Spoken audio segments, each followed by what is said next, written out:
राम राम जी। राम राम। रुक रुक, कुछ लगा है, हटाओ हाथ। अरे हाथ हटाओ। अरे यार।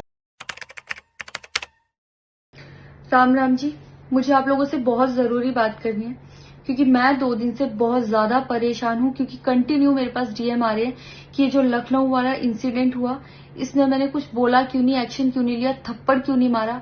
और कुछ लोग मुझे ही गलत समझ रहे हैं, कुछ मीम्स पे लिख रहे हैं कि ये तो हंस रही थी, मजे ले रही थी। कि पब्लिक में कोई मुझे ऐसे टच करके जाएगा उसमें मुझे खुशी होगी, मुझे मजे आएंगे। सारी बात ये थी कि जब इनका सॉन्ग के लिए मेरे पास कॉल आया तो मैंने सारी चीजें क्लियर कर ली थी कि इसमें ऐसा वैसा कॉस्ट्यूम तो नहीं है, कोई डबल मीनिंग लाइन तो नहीं है और इसमें ऐसा वैसा सीन तो नहीं है। और मैं शूट पर गई, शूट पे सब कुछ नॉर्मल था, मुझे कोई प्रॉब्लम नहीं हुई। जब इन्होंने मुझे लखनऊ के इवेंट के लिए बोला तो मैंने हाँ बोल दिया क्योंकि मुझे शूट पर भी कोई प्रॉब्लम नहीं हुई थी।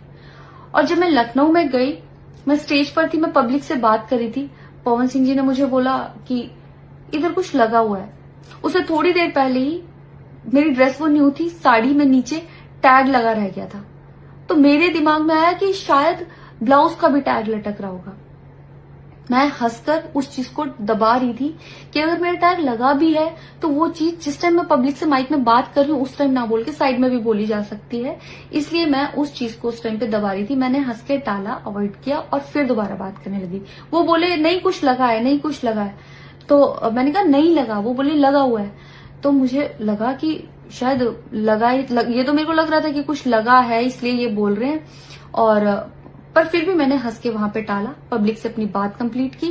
कंप्लीट करने के बाद जब मैं अपने टीम मेंबर से मैंने पूछा साइड में जाके कि कुछ लगा है, क्या लगा है, उन्होंने बोला कुछ भी नहीं लगा था। जब मैंने देखा मेरे सच में कुछ नहीं लगा था, तब मुझे बहुत ज्यादा बुरा लगा, गुस्सा आया और रोना भी आया। लेकिन मुझे ये नहीं समझ आया कि मैं अब क्या करूं यहाँ पर, क्योंकि जहां मैं गई थी लखनऊ में, पवन सिंह जी खुद भी वहीं के रहने वाले हैं, उसी जगह पर इवेंट था। जितना वो क्राउड था वो सारा उनका फैन बेस था। उनको भगवान बोल रहे थे और भक्त बोल बोल के उनके पैरों में गिर रहे थे। वो उनका फैन बेस था, क्राउड था। तो मुझे समझ नहीं आया कि मैं क्या करूं। अगर मैं कुछ भी बोलती तो क्या वो लोग मुझे सपोर्ट करते। मेरे साथ कुल 3-4 बंदे यहां से गए थे, तो वहां जितना क्राउड था क्या वो लोग मेरा साथ देता। मैंने सोचा मैं बैक स्टेज जाके बात करूंगी। इतनी देर में थोड़ी देर रील्स बन के अचानक से वो उतर के चले गए बीच में ही इवेंट के। थोड़ी देर मैंने रील बनाई, अनाउंस ये किया गया कि अभी इवेंट दोबारा स्टार्ट होगा। डिनर के लिए अनाउंस कर दिया गया, मैं भी उतर के चली गई और इवेंट वहां पे खत्म हो चुका था।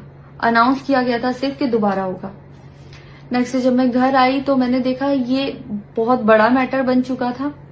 मैंने उन लोगों से कांटेक्ट करने की कोशिश की, किसी ने मेरा फोन पिक नहीं किया, ना ही उन लोगों ने फोन करके मुझसे हालचाल पूछा कि परेशान हो या कुछ भी नहीं, कोई हालचाल नहीं लिया। मैं पोस्ट करना चाहती थी, जो लोग लिख रहे थे कि मजे आए या हंस रही है, मैं रिप्लाई में पोस्ट करना चाहती थी। मेरे को किसी का कॉल आया था कि पवन सिंह की पीआर टीम बहुत स्ट्रांग है और कुछ भी ऐसा वैसा मत लिखना और ना पोस्ट करना, क्योंकि वो लोग अगर कुछ लिखेंगे ना बहुत कुछ उल्टा लिख देंगे तुम्हारे लिए और बहुत कुछ कहेंगे और बहुत बड़ा मैटर बन जाएगा। अभी जितना परेशान हो उससे ज्यादा परेशान हो जाओगी, तो छोड़ो। मैंने ये सोच के इस चीज को अवॉइड किया। मुझे लगा 1-2 दिन में मैटर थोड़ा ठंडा हो जाएगा, कोई बात नहीं।